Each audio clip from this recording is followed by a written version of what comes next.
What is up? It is World News Indie. Ren, there you go. Oh, you know what? I just realized too.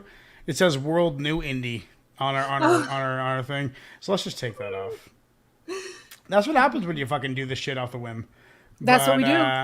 That's what we do. Okay, guys. So this is World News Indie Podcast. We're happy that you're here. We have some news stories for you. We decided to do this. Why did we decide to do this? I mean, I'm sick of. My main reason for doing this is I'm sick of anger in the news. Yeah. Like even if it's something that upsets you, there's no point in being angry. Just like be methodical and detailed and think about it, you know? Yeah, well, the other thing too is I find sometimes there's too many biases, and I think with news you kind of have to be objective about it. Mm-hmm. And a lot of but times that's the problem. We're saturated with biases, you know? Like yeah, that yeah. that's exactly like there is no news without opinion anymore. Like what is there? Like Exactly. are there really any news broadcasting companies that don't have any kind of bias in their presentation or any kind of opinion based motive? Well, like really, what is there? Most channels you go to are specific to a certain bias. Mm-hmm. You know, And that's why I try and watch one of each. Like my two guys that I watch are polar opposite. One is Cenk Uygur on the Young Turks. Yeah. He's my left wing progressive bias. And then I watch Tim Pool, who's not that right, but pretty right.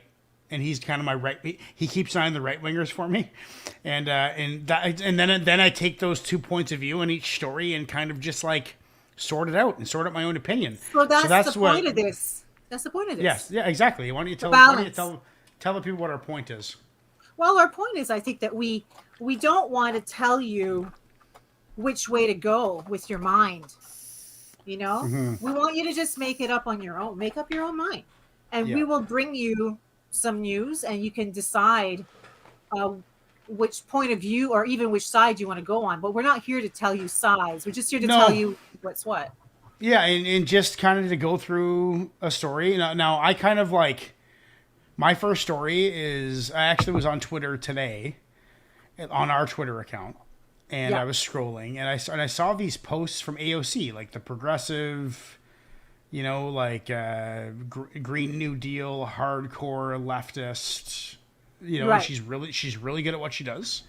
She's got a huge following. She's a kingpin for the far left Democratic movement. 100%. Sorry, who are we talking about? Alexandria Ocasio-Cortez. Okay, all right. And she's a congresswoman in New York. I forget which. Anyway, it doesn't matter. But she's she's a very, very popular and prominent politician. I don't know much about her, but I know that she's left wing, if that's what you want to say.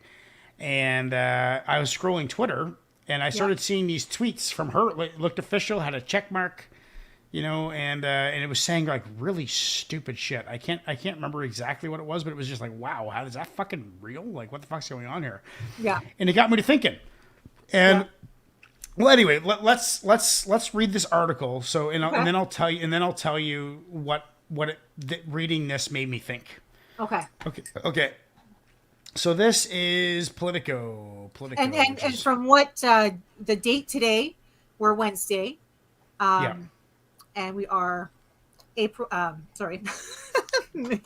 31st. May 31st, because we're almost into June now. So, but and is this article current? Yes, this is just like here. Let's see if I can get a date. Okay. It is. You'd think it would say it right at the start, the date. Yeah. Yesterday. Okay. It was yesterday. Okay, so that's good. So it says, no, this isn't the real AOC you may have seen on Twitter. Ooh. No, that wasn't actually Representative Alexandria Ocasio-Cortez you saw tweeting about having a crush on the Twitter chief Elon Musk. An account impersonating the New York Democrat cropped up over the weekend, going viral and catching the attention of both Musk and Ocasio-Cortez. FYI, there's a fake account on here impersonating me and going viral, she says. The Twitter CEO has engaged it, boosting visibility. Ocasio-Cortez tweeted on Tuesday, "It is releasing false policy statements and gaining spread. I am assessing with my team how to move forward. In the meantime, be careful of what you see." Musk has previously responded to the tweet from a fake account claiming to have a crush on him with a fire emoji. As of Tuesday evening, the fake account had racked up more than 130,000 followers. The account showing the name Alexandria Ocasio-Cortez press release parody was verified with a blue check mark, and I wanted to talk about that. The verification system used to be for a form of authentication for Twitter accounts, in part a way to prevent users from confusing the accounts of government officials and famous users with fakes. Under Musk, the site has switched to pay to verify system, allowing any user to subscribe and have a blue check attached to their profile. And that is why... Okay, so I read this article, and I saw the tweets, and I'm just thinking, like, man, like, what if someone did that to me? Yeah. You know, like, what if someone who had something against me or didn't like something I said online or whatever, and that's if you knew. That's if you found out about it. Well, but that's the thing about the whole verification thing on Twitter, is that, like, you can pay $8 a month to get a blue check mark. True. That's what it is now. So you can make a fake account and get verified. So, like, that's a slippery fucking slope. And it got me thinking, what if someone did that to me? But also, I started thinking about, like, elections coming up and all this chat GBT and AI and all these like, the other day my wife was showing me this serial killer documentary, but it was done with an artificial intelligence, like, graphics. Oh. And it was Albert Fish, like the notorious serial killer. It was his face telling his own story. Oh, geez. And it looked like a real person. And so I'm thinking, like, what's going to happen? You know, I first started thinking, like, what if someone did this to me and said something that went viral, right, that I didn't say, and everyone in the whole world thought I did. That's going to be very common. And I started thinking about, like, Donald Trump and Joe Biden and Elon Musk and Mark Zuckerberg and fucking all these pundits, all these reporters, all these journalists. And I'm like, we're not going to have any fucking idea what is real or fake anymore. It's insane. This is true. With the AI, absolutely. Yeah, we're... Whew. So if you could make a troll Twitter account with a verified check mark, and honestly, I thought I had to look into it. I scrolled it and read the tweet, and saw AOC saying something very stupid. Didn't make any sense. It just made her look very bad.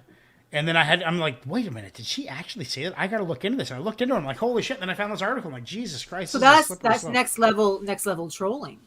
Exactly. And that's why I put that in the title. This is the evolution of trolling. Now trolls are going to have your voice, your face, your favorite music, your podcast, everything that you've ever said. They're going to have, and they're going to use against you. Do you know what else is a concern? Voice notes. Yes, exactly. Like AI, like I remember I was watching Tim Pool, my favorite right winger, and he was showing some posts of people AIing his voice and making him say things that weren't him, and you could kind of tell. Yeah. But for like the new listener, there's no way you ever would have known that it wasn't him. Like I could tell because I watched him like Chank and him. Those are basically my two news sources, right? Yeah. I was thinking back in the day, impersonators, right? Yeah, totally. This is the same thing, but with tools. With tools, with a tool belt. Yeah. Oof. Yes. Wow. Like imagine somebody went on to your account and hacked into your account and posted a video that is all AI of you saying all this horrible stuff about your husband that you didn't say, and you had to explain it, or your boss, or your mom, or your family. Yeah. Well, here's what some people have brought up to my attention. I had a conversation with a couple people about this AI stuff, and they'll steal the material that you write, and then reproduce it. Reproduce in different, organize the words in different ways to say different things. Yeah. Yeah. Well, and that's it, and that's like Donald Trump, fucking asshole. I get it. No one likes him. I don't like him. Fuck that guy. But the fact of the matter is that even still, that he's a piece of shit. Yeah. He has spoken so much on TV that you could cut up all the words that he uses and get him to say whatever you want. Yes. And he has so much. There's so much information for AI to source to replicate his voice and his face and everything, that it's going to be crazy. We're not going to know what's real and what's fake, no matter what you. So that's why I want a news show like this where it's like, we got to talk about this shit, without being mad. It's true.